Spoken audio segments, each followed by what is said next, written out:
अचानक भाग 7. त्याला तिचं म्हणणं पटलं आणि हसतच तो देवदर्शनाला जाण्यासाठीच्या तयारीला निघून गेला.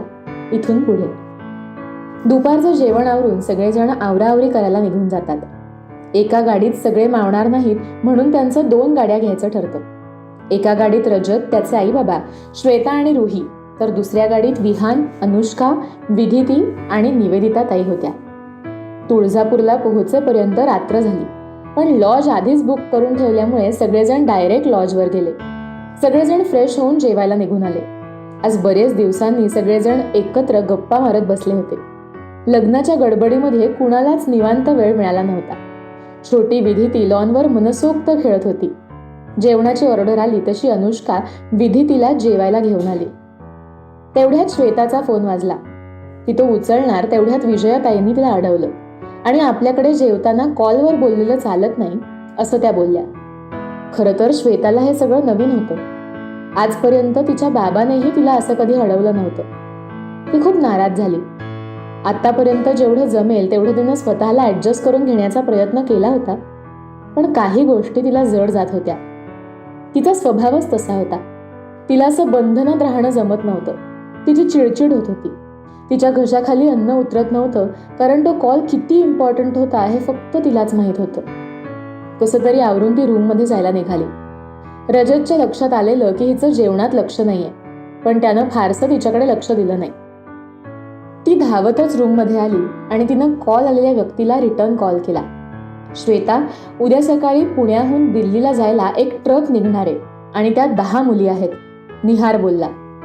आता तर श्वेताचं डोकं पार फिरलं, पण ही वेळ शांत डोक्यानं विचार करण्याची होती हे तिच्या लक्षात आलं.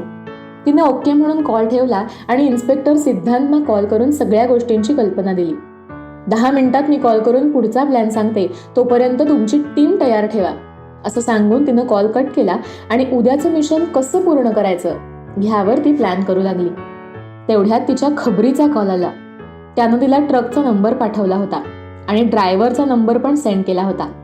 त्या डिटेल्स मिळाल्यावर तिनं एक प्लॅन तयार केला आणि तसंच इन्स्पेक्टर सिद्धांतना कॉल केला आणि सगळी डिटेल्स दिले. त्यानंतर तिनं वैभवला कॉल केला आणि मोबाईल नंबर देऊन तो ट्रॅकिंगवर टाकायला सांगितला आणि आता त्यांच्या कामाला सुरुवात झाली. तिचं सगळं बोलणं रजत दारात उभं राहून ऐकत होता.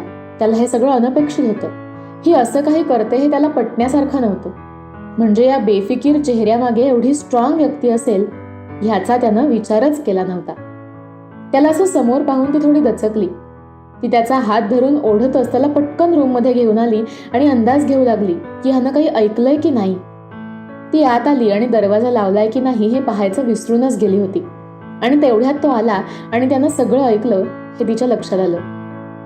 आता तर तिला काय बोलावं हेही सुचत नव्हतं आणि तिनं त्याला सगळं सांगायचं असं ठरवून टाकलं, कारण आज नाही तर उद्या त्याला सगळं सांगायला तर लागणारच होतं. तिनं त्याच्याकडे पाहिलं. त्याच्या चेहऱ्यावर बरेच प्रश्न होते. तो काही बोलणार इतक्यातच तिनं सगळं सांगायला सुरुवात केली. नक्की श्वेता काय काम करते आणि ते ऐकून रजतची काय रिॲक्शन असेल आणि त्या 10 मुलींना ते वाचवू शकतील का हे आपण पुढच्या भागात पाहू.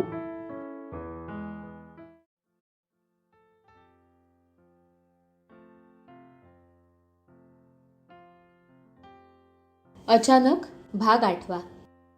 तो काही बोलणार तेवढ्यात ती त्याला सांगू लागली, इथून पुढे. मी 5वी असताना हट्टानं कराटेचा क्लास जॉईन केला आणि तिथेच माझी निहार, वैभव, सिद्धांत, आरवी आणि वेदिका यांच्याशी ओळख झाली. आमच्या सगळ्यांची बॅच एकच होती.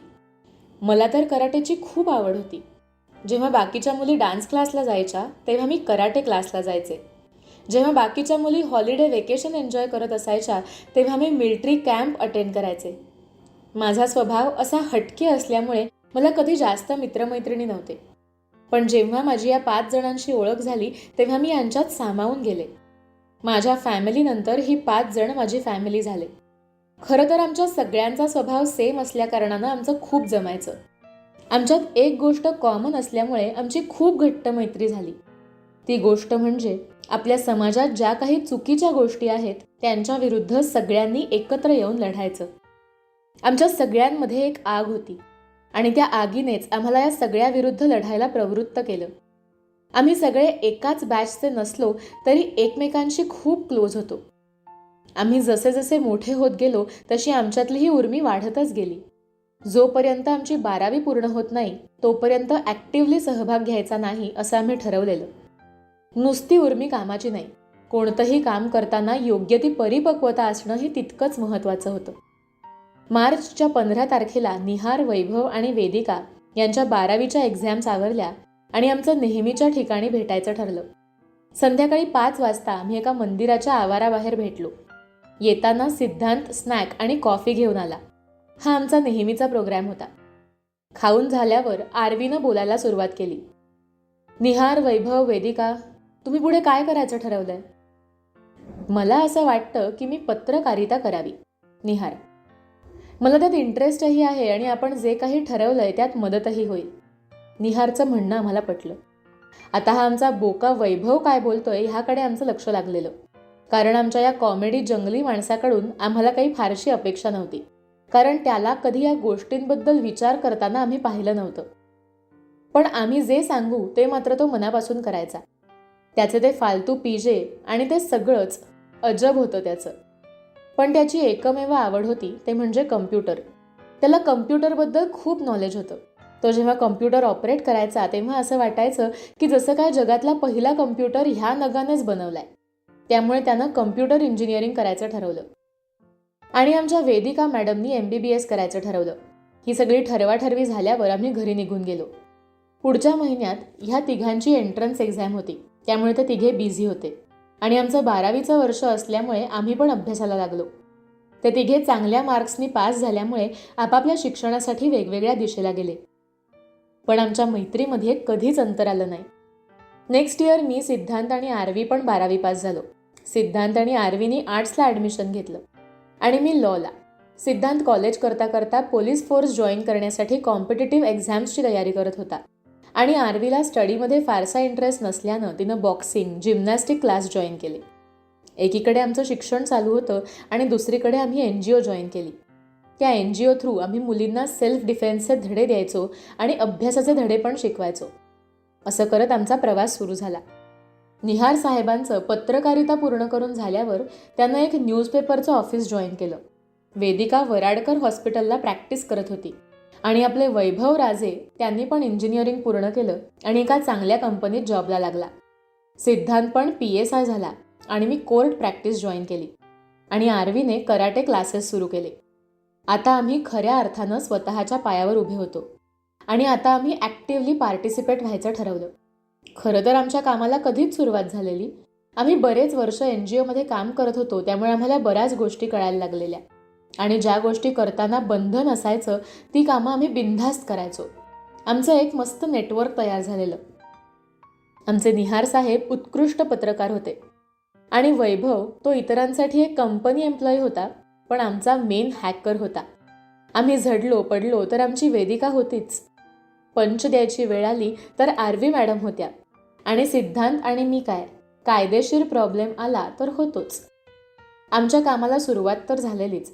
बरीचशी कामं आम्ही केली होती आणि आता आमचे काही खबरी पण होते. सगळं सुरळीत चालू होतं. आम्ही सगळ्यांनी इतक्यात लग्न करायचं नाही असं ठरवलेलं, पण त्या दिवशी दीदी अशी अचानक लग्नातून निघून गेली आणि सगळा प्रॉब्लेम झाला. आजपर्यंत माझ्या बाबांनी माझ्या सगळ्या इच्छा पूर्ण केल्या. मी काय काम करते हेही त्याला माहीत होतं आणि तरीही त्यानं मला पूर्ण सपोर्ट केला. आणि त्या दिवशी बाबानं पहिल्यांदा माझ्याकडे काहीतरी मागितलं आणि मी त्याला नाही म्हणू शकले नाही. एवढं बोलून ती बोलायची थांबली. 2 मिनिटं त्याला काय बोलायचं ते सुचतच नव्हतं. प्लीज, आता मला तुमच्या सपोर्टची खूप गरज आहे. त्या 10 मुलींना वाचवण्यासाठी प्लीज मला माझं काम करण्याची संमती द्या. श्वेता. रजतनी मानेनंच तिला होकार दिला. तिचे डोळे भरून आले. तिने नजरेनंच त्याला थँक्स म्हटलं आणि कामाला लागली. रजतला खूप काही बोलायचं होतं, पण कामाचा सिरियसनेस लक्षात घेऊन तो शांत बसला. खरं तर त्याला तिच्या कामाचा अभिमान वाटत होता. आजपर्यंत हे सगळं त्यानं फक्त फिल्म्समध्ये पाहिलं होतं, पण आज तो सगळं प्रत्यक्षात अनुभवत होता. पण आपल्या घरच्यांना कळलं तर ते कसे रिॲक्ट होतील ह्याचं त्याला टेन्शन आलं. असाच विचार करत तो गॅलरीमध्ये उभा होता. श्वेताला तिच्या बाबाची खूप आठवण येत होती. जेव्हा काही इम्पॉर्टंट काम असायचं तेव्हा ती बाबांना मिठी मारून त्याच्या खांद्यावर डोकं ठेवून जरा वेळ शांत बसायची. बाबाच्या नजरेत तिला तिच्याबद्दलचा विश्वास दिसायचा आणि तोच विश्वास तिला काम करण्यासाठी एक पॉझिटिव्ह एनर्जी द्यायचा. आणि आज तोच विश्वास तिला रजतच्या नजरेत दिसला. तिच्या नकळत तिनं रजतला पाठवून येऊन मिठी मारली. रजतला हे अनपेक्षित होतं, पण तिच्या स्पर्शात जराही वासना नव्हती हे त्याला जाणवलं. 2 मिनिटं त्यालाही सुचत नव्हतं काय करावं. त्याला पहिल्यांदाच कुठल्या तरी मुलीनं असा स्पर्श केला होता. त्यानं तिचा हात धरून तिला आपल्या समोर उभं केलं. सॉरी रजत, श्वेता, मला असं करायला नको होतं, पण रजतनं तिला नजरेनंच थांबवलं. मला माहिती आहे श्वेता, तुझ्या मनात असं काही नव्हतं, असं म्हणून त्यानं तिच्या डोक्यावर हात ठेवला आणि तिला शांत केलं. त्याच्या स्पर्शात तिला प्रेम, आपुलकी जाणवली. आता तिला खूप शांत वाटत होतं. त्याच्या नजरेतही तिला तिच्याबद्दल तोच विश्वास दिसलेला जो तिला तिच्या बाबाच्या नजरेत दिसायचा आणि म्हणूनच नकळत तिनं त्याला मिठी मारली. तिला रजत तिच्या बाबांसारखा भासला.